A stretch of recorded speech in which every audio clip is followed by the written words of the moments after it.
Halo, Tuhan bersamamu. Selamat jumpa kembali dengan cuap-cuap kawam Katolik Awam.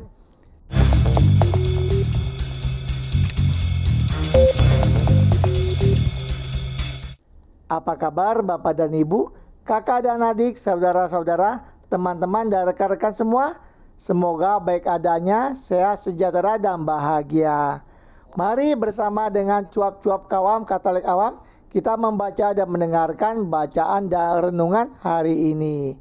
Ingatlah untuk memberikan suka, komentar, dan bagikan kepada yang lain, sehingga mereka dapat membaca dan mendengarkan bacaan dan renungan hari ini, serta mendapatkan berkat belas kasih dari Tuhan. Mari kita hening sejenak sebelum kita membaca. Bacaan diambil dari kitab Yeremia bab 20 ayat 10 sampai 13.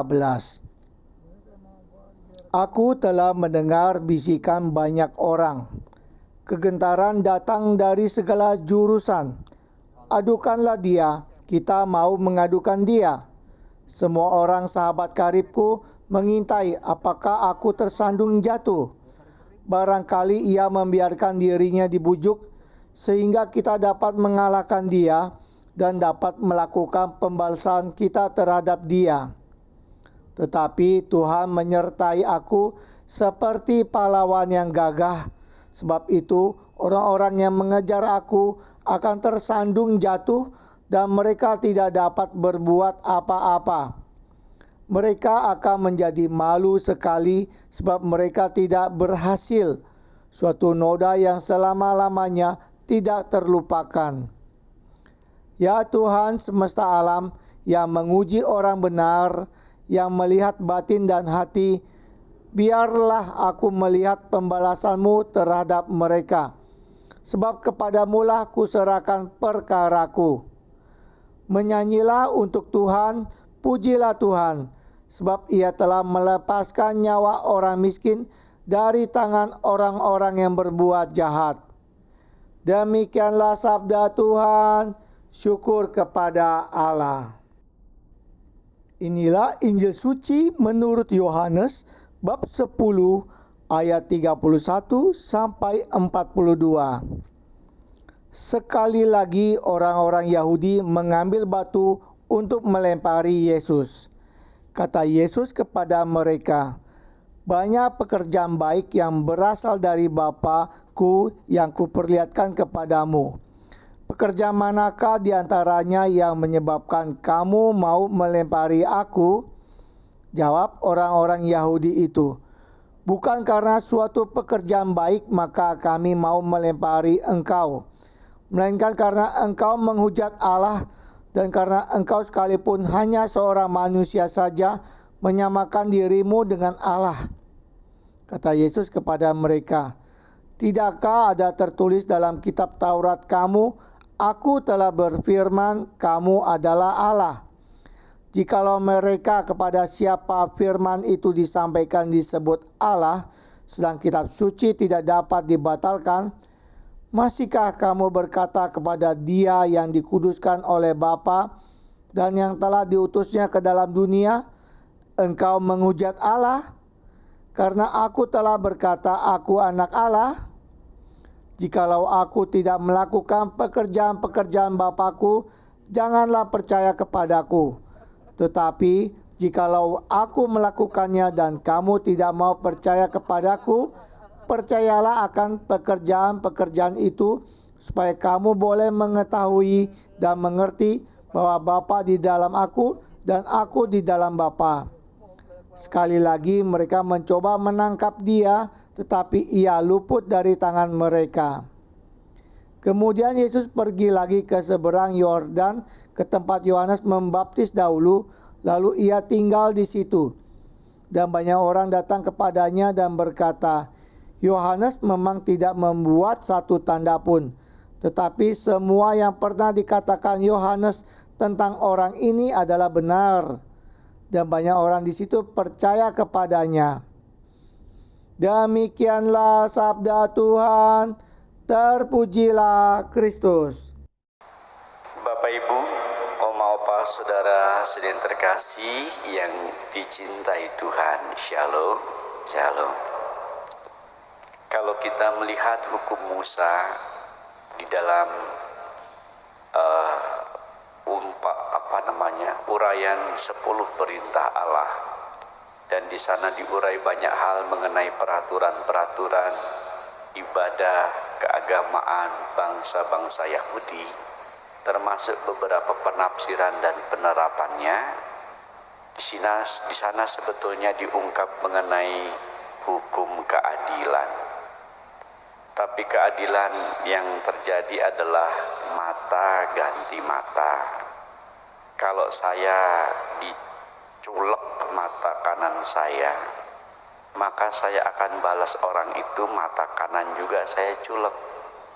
Jangan saya diculek mata kanan, saya culek ganti mata kiri kanan. Nah, itu enggak adil namanya. Hukum keadilan dalam bangsa Yahudi akhirnya menjadi implikasi suatu hukum pembalasan. Tapi sebetulnya demi keadilan, tetapi ternyata yang terjadi hukum pembalasan, mata ganti mata, gigi ganti gigi, dan sebagainya dan sebagainya. Ini yang selalu diungkap oleh Tuhan Yesus, dan ini menjadi kata-kata yang selalu dilengkapi oleh Tuhan Yesus. Bukan aku mata ganti mata, tetapi aku berkata kepadamu. Gitu Yesus ya. Dan Yesus menyampaikan hukum cinta kasih.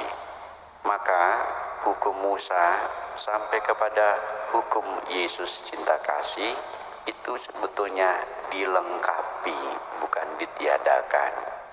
Jadi kalau engkau dan saya suka balas dendam, sekarang ketika engkau dan saya mengikuti Yesus, maka engkau dan saya melaksanakan hukum kasih.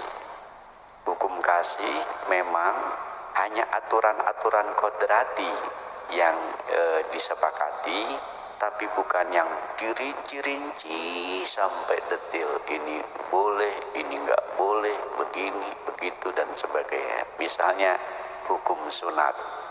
Orang Yahudi itu wajib sunat, sementara Anda dan saya orang Katolik tidak wajib sunat. Mau sunat silahkan, enggak sunat ya terserah, gitu kan. Itu penerapan dari hukum kasih. Tidak sembarangan juga, tetapi semuanya dipertimbangkan dengan akal budi dan juga hukum ilahi. Inilah yang terjadi dalam pengalaman kehidupan kita. Dari perspektif hukum-hukum ini, apa yang seharusnya kita lengkapi? Hukum cinta kasih. Faktanya tidak terjadi. Lihat orang Yahudi hari ini. Mereka meskipun tahu mengenai kitab Taurat, tapi tidak mau membacanya secara detail. Yesus sudah mempertanggungjawabkan berdasarkan kitab Taurat Musa, tapi tetap tidak dipahami. Karena apa? Dalam diri orang-orang Yahudi ini nafsu membunuh udah kental di sini, manas, mau apapun argumennya, orang ini harus dibinasakan.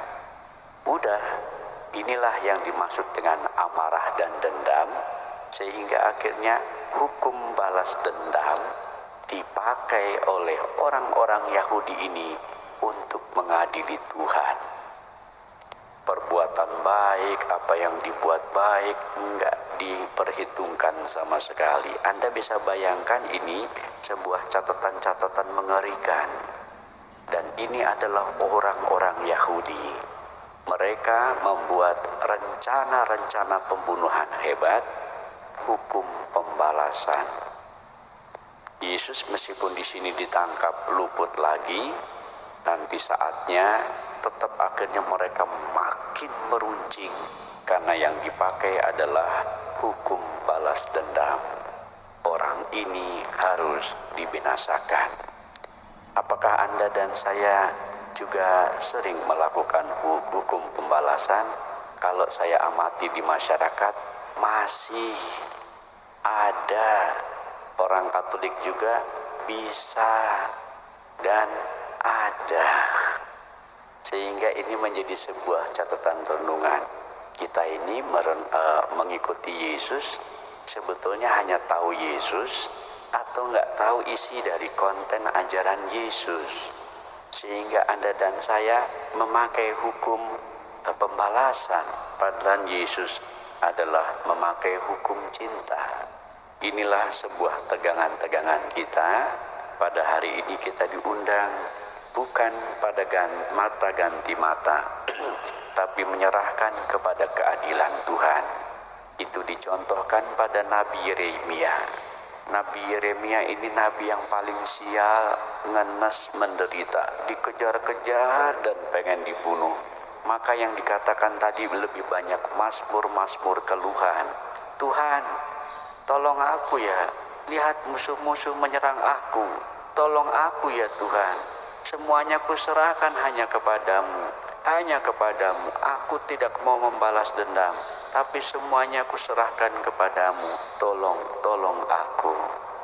Ini adalah contoh bagaimana hukum keadilan Tuhan menjadi inspirasi dari Yeremia.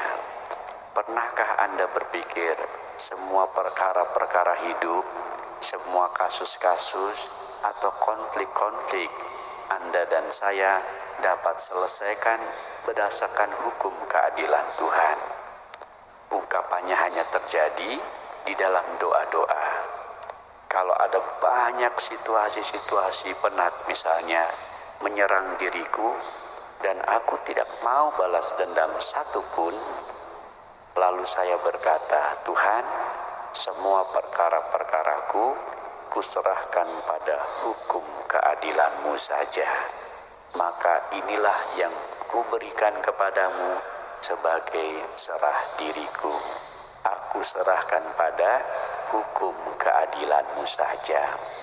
Inilah sebetulnya catatan dari bacaan-bacaan hari ini yang mengundang Anda dan saya untuk memakai hukum keadilan Tuhan daripada hukum kita manusia yang suka balas dendam, amarah, benci, dan menghakimi sesama.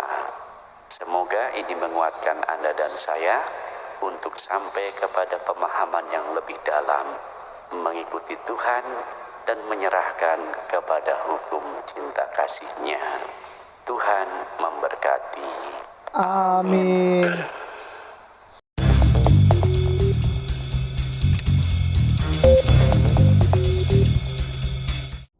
Tuhan bersamamu. Terima kasih Bapak dan Ibu, kakak dan adik, saudara-saudara, teman-teman dan rekan-rekan semua yang telah turut membaca dan mendengarkan bacaan dan renungan hari ini. Sampai jumpa kembali dengan cuap-cuap kawam Katolik Awam. Salam sehat, sejahtera, dan bahagia. Tuhan memberkati.